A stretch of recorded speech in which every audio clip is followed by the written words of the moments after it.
Bonjour et bienvenue à tous.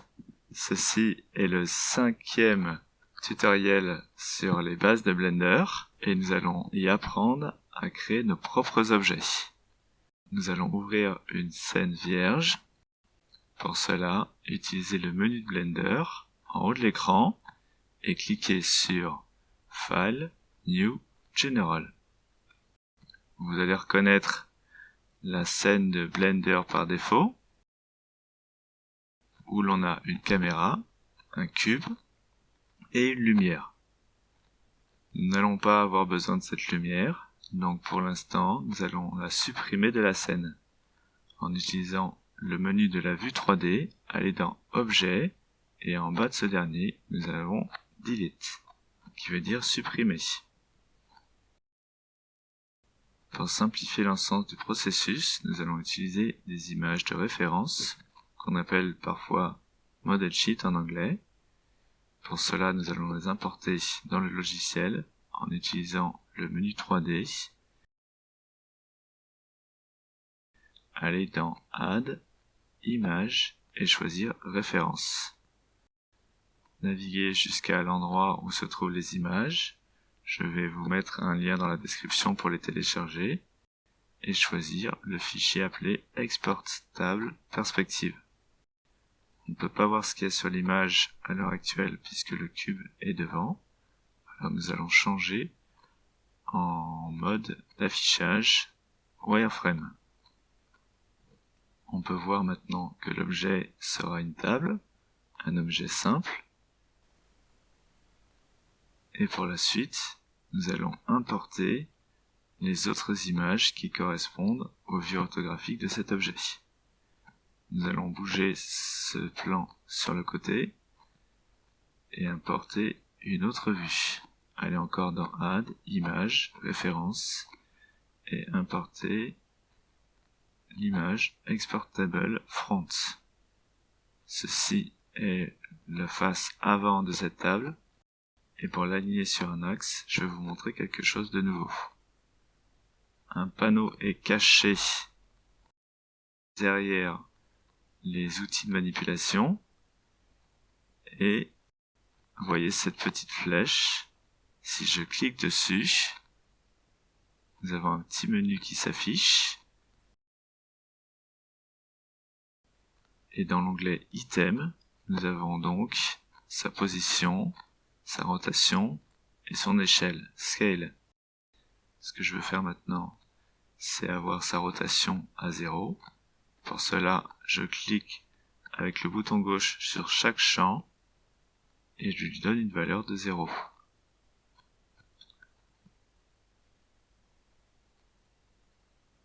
Pour refermer le panneau, positionnez votre souris sur le côté et réduisez sa taille jusqu'à qu'il disparaisse.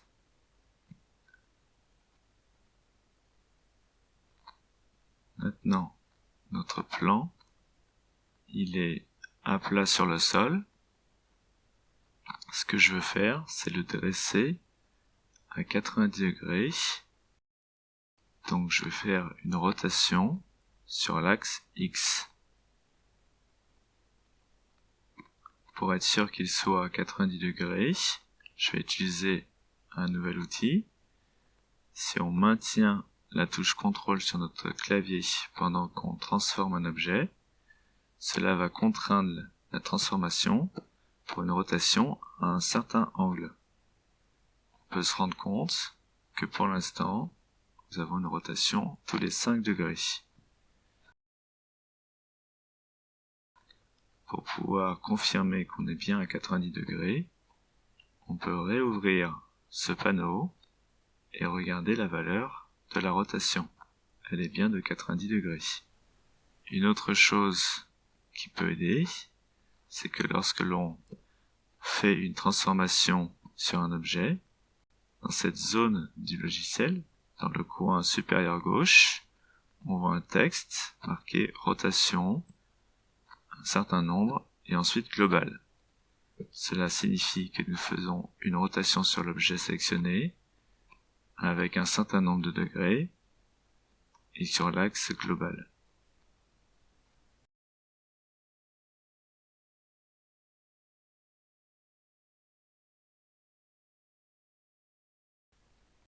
Maintenant, je vais déplacer ce plan vers l'arrière. Et si je maintiens la touche CTRL encore une fois, on peut se rendre compte que l'objet bouge sur chaque carré de la grille. Et chaque carré de la grille représente 1 mètre. Donc il bouge tous les mètres. Je vais le positionner là. Et maintenant, je vais importer les autres vues en utilisant la même méthode.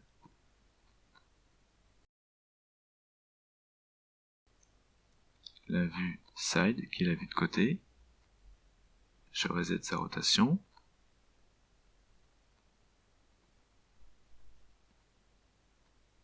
Et je la place droite sur le côté.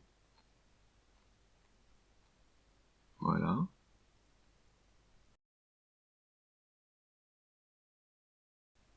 Et ensuite, la dernière vue, qui est la vue de dessus, top.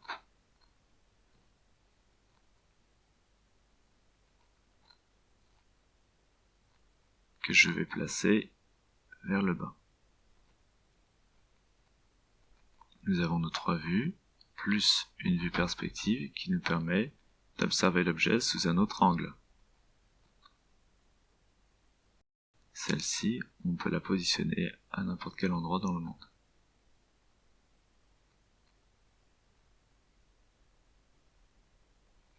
Je vais passer sur une vue contrainte à un axe spécifique.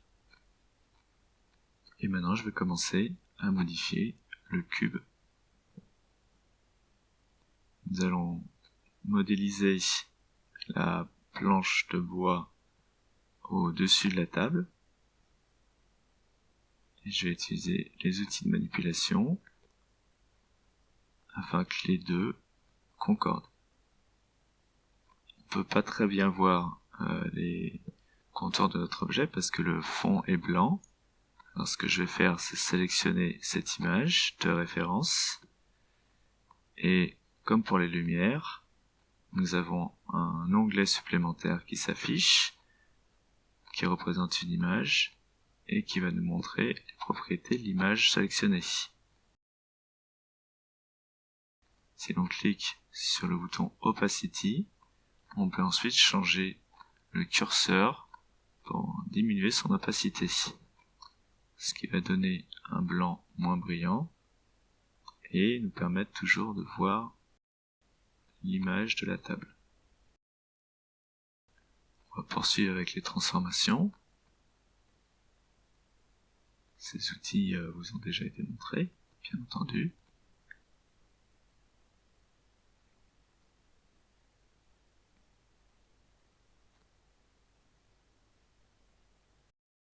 On n'a pas besoin d'être précis pour cet exercice.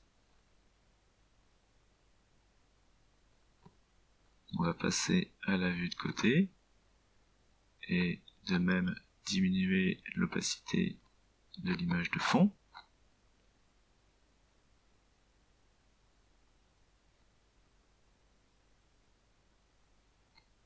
Et voilà, maintenant nous avons notre premier morceau de table qui est la planche du dessus.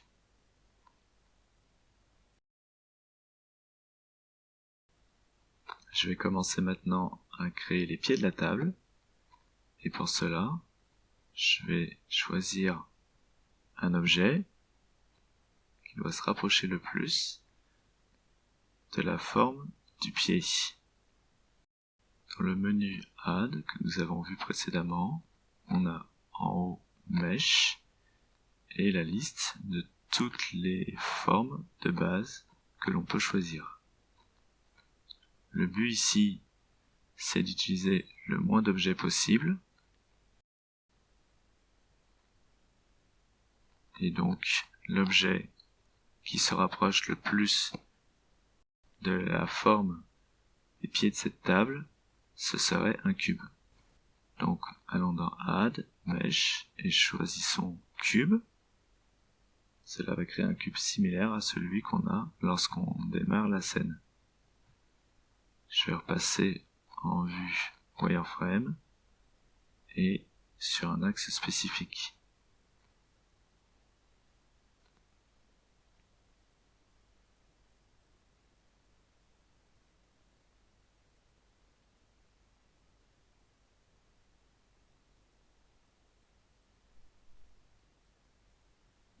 peut faire intersecter plusieurs objets l'un dans l'autre, cela n'a pas d'importance.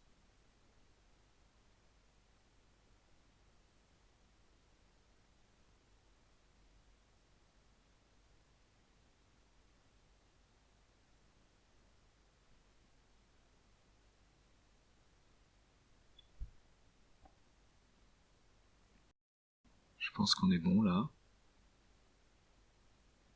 Si on passe en mode solide et qu'on observe nos objets, on peut voir que l'intersection n'est pas vraiment visible. Le pied de la table a l'air ok.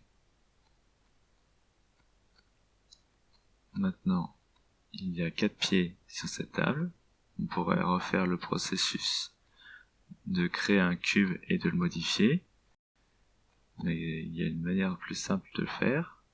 Puisque chaque pied semble similaire, on peut tout simplement dupliquer le pied déjà créé. Pour cela, sélectionnez le pied et aller dans le menu Objet et choisir Duplicate Object. Le logiciel nous propose ensuite de déplacer l'objet créé, mais puisque notre vue n'est pas alignée sur un axe spécifique, on ne sait pas exactement où est-ce qu'on le place. Donc on peut simplement annuler la transformation,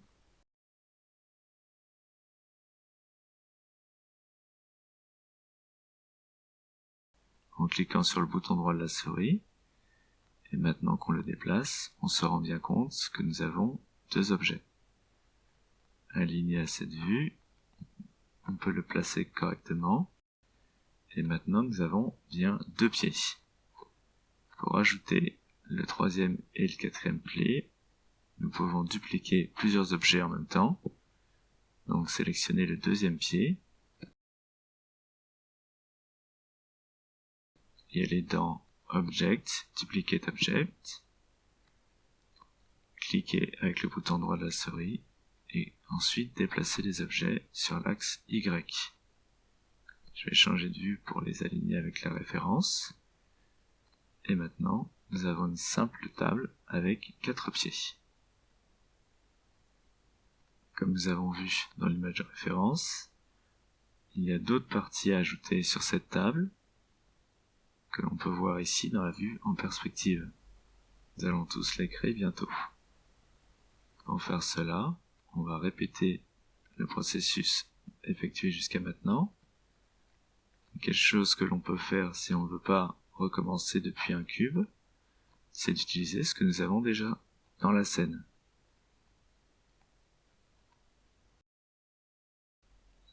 La partie en bois ici pourrait ressembler à un pied de la table. Donc si je duplique ce pied et que je fais une rotation de 90 degrés sur l'axe Y, en maintenant la touche CTRL pour la précision, passant à cet axe-là,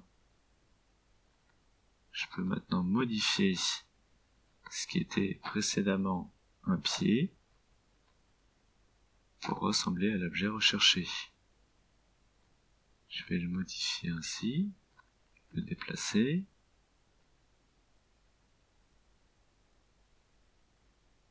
jusqu'à que cela convienne à la référence. Comme précédemment, nous n'avons pas besoin d'être totalement précis et on peut faire intersecter plusieurs objets.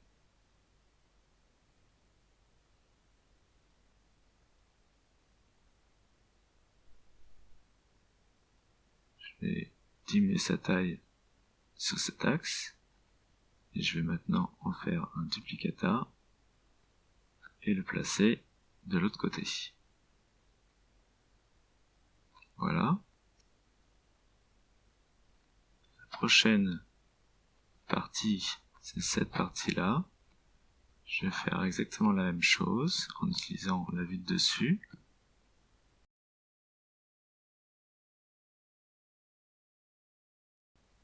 Je vais modifier l'image de fond. Voilà. Maintenant, je vais prendre cet objet, le dupliquer, ensuite faire une rotation de 80 degrés sur l'axe Z, ainsi, et ensuite le transformer, toujours pour être accordé à la référence.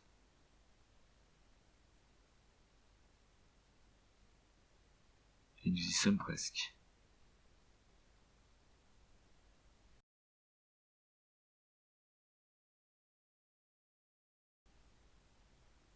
Si on le regarde en vue solide et en perspective, on peut s'apercevoir que c'est plutôt pas mal.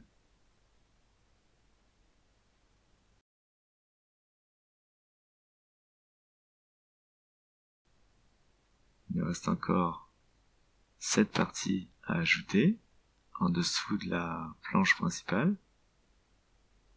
On va faire la même chose, sélectionner un objet qui s'en rapproche dans la scène déjà, le dupliquer, et ensuite le transformer pour convenir à l'objet de destination. Je vais le rendre plus fin.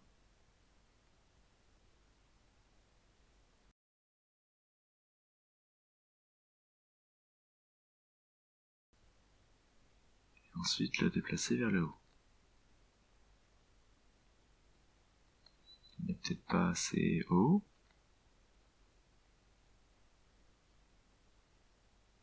Et ça semble ok.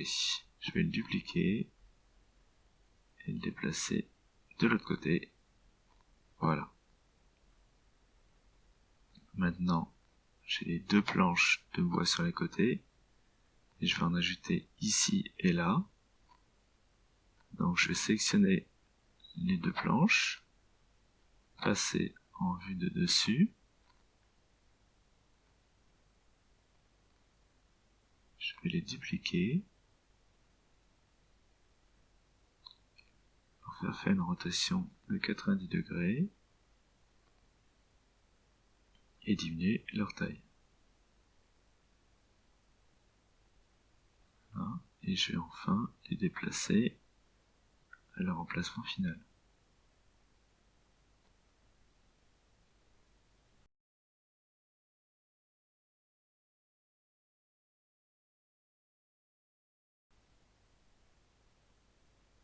Notre table a l'air magnifique maintenant. Et la dernière chose que nous avons à faire, c'est de rajouter ces pièces de bois qui dépassent. On pourrait créer deux objets, un d'un côté et un de l'autre. Mais comme nous avons déjà évoqué, la 3D, ce n'est pas vraiment de la triche, mais pour utiliser le minimum d'objets possible, ce que nous pouvons faire au lieu d'utiliser deux objets, c'est de prendre ce bout de bois, le dupliquer, diminuer sa taille, ainsi, et ensuite augmenter sa taille sur l'axe X. Cela nous permet d'avoir l'illusion d'avoir deux objets, un de chaque côté, alors que nous n'utilisons qu'un seul objet, et cela n'a pas d'importance parce qu'on ne voit pas sa partie centrale.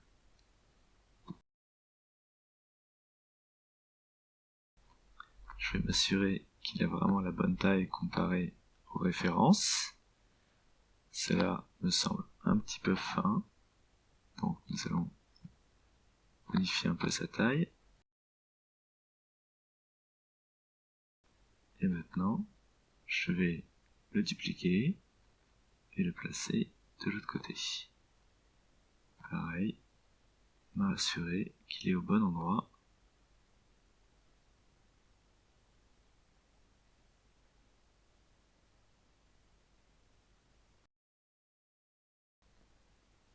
Ok. Et maintenant, la table est vraiment finie. Et si on la regarde, elle est magnifique. Qu'est-ce que vous en pensez?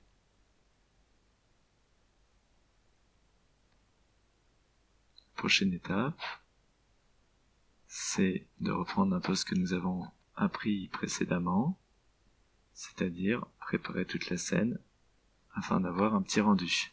Pour commencer, je vais rajouter un objet en dessous la table pour faire l'équivalent d'un sol. Pour cela, je vais ajouter un plan, plane, et je vais l'agrandir. La prochaine chose que je vais vous montrer, c'est si on veut bouger la table, à l'heure actuelle, on devra bouger chaque élément. Ce qu'on peut faire, c'est sélectionner tous les éléments de la table, retirer si besoin les objets dont on n'a pas besoin, avec un rectangle de sélection en maintenant la touche CTRL. Et quand toutes les parties de l'objet sont sélectionnées, ce qu'on peut faire, c'est les fusionner ensemble.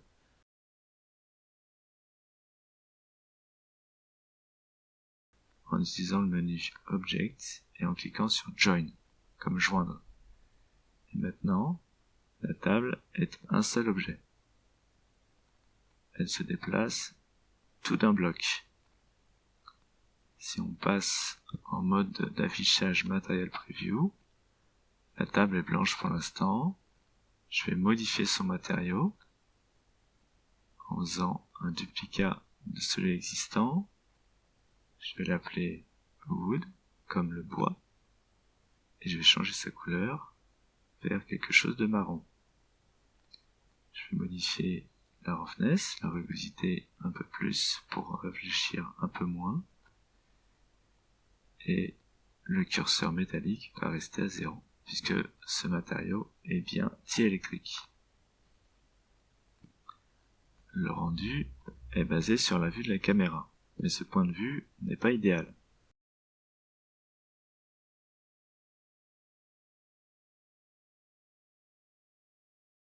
Ce qu'on peut faire, c'est déplacer la vue jusqu'à un angle qui nous convient, peut-être quelque chose comme ça. Voilà. Et ensuite, si on sélectionne la caméra dans l'outliner et qu'on va dans le menu View, Align View et sélectionner Align Active Camera to View, cela va déplacer la caméra sans bouger notre point de vue, et donc le rendu sera ce que nous voyons dans le cadre au milieu. Ce que je vais faire maintenant, c'est déplacer un peu la vue vers l'arrière pour que la table ait plus de place, et le refaire View, Align Active Camera to View. Le point de vue me semble bien mieux.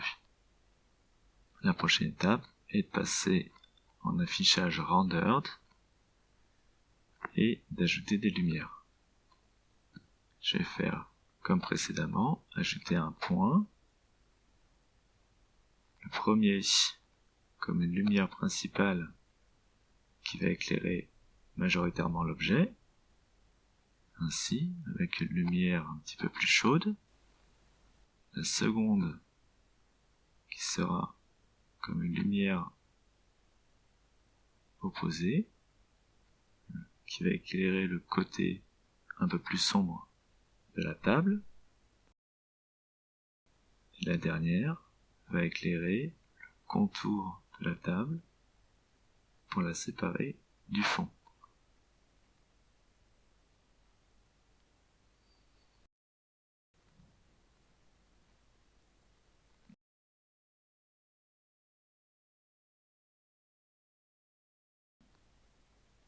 Si on va dans Render Image, voilà l'image que nous obtenons. Elle est bien, mais on se rend compte qu'elle est différente par rapport au rendu que nous avons fait dans la leçon précédente. La raison est que Blender utilise deux moteurs de rendu. Le moteur par défaut est le moteur Eevee, qui est proche d'un moteur de rendu temps réel. Les calculs sont différents de l'autre moteur de rendu, qui est appelé Cycles. Pour changer le moteur de rendu, allez dans le panneau des propriétés et choisir l'onglet Render Properties. Et au niveau de Render Engine, ouvrez la liste et choisir Cycles. au niveau de Device, c'est-à-dire le matériel qui va faire le rendu, choisir GPU Compute. Cela va utiliser votre carte graphique pour faire le rendu. Cette dernière est généralement plus rapide que votre CPU. Et maintenant, on va lancer un nouveau rendu. Cela prend un peu plus de temps. On va remarquer que l'image est bien plus réaliste. Une fois terminé, on peut aller dans Image, Save, et ensuite choisir le dossier et le nom de l'image. Je vais l'appeler table render, et appuyer sur Save as Image pour sauvegarder l'image. Avant la fin de ce tutoriel, je vais vous montrer aussi comment sauvegarder la scène entière. Allez dans File et cliquez sur Save. Maintenant, choisissez un nom pour votre scène et appuyez sur Save Blender File. Si jamais vous souhaitez sauvegarder plusieurs versions de cette scène, vous pouvez aller dans File et cliquer sur Save As au lieu de Save. Et quelque chose que j'apprécie dans Blender, c'est ce bouton plus et ce bouton moins qui vont ajouter un nombre à côté du nom du fichier, et ce chiffre peut être augmenté ou diminué afin d'avoir plusieurs versions de notre scène. Et un dernier petit tuyau, si votre rendu prend beaucoup trop de temps, je ne vais pas vous expliquer tous les paramètres ici, mais ce que vous pouvez faire, c'est diminuer le chiffre en face de Max Sample. Il est à 4096 pour l'instant, et vous pouvez le diminuer jusqu'à avoir un bon équilibre entre qualité de l'image et temps de rendu. Voilà, c'était la dernière leçon de nos tutoriels sur les bases de Blender. J'espère que vous l'avez apprécié autant que moi. Je vous encourage à travailler et à créer d'autres objets basés sur ce que nous avons appris. Si vous voulez laisser un lien vers votre projet ou un portfolio dans la description, n'hésitez pas, j'y jetterai un œil avec plaisir. Amusez-vous bien et je vous retrouve dans les prochains tutoriels. À bientôt. Au revoir.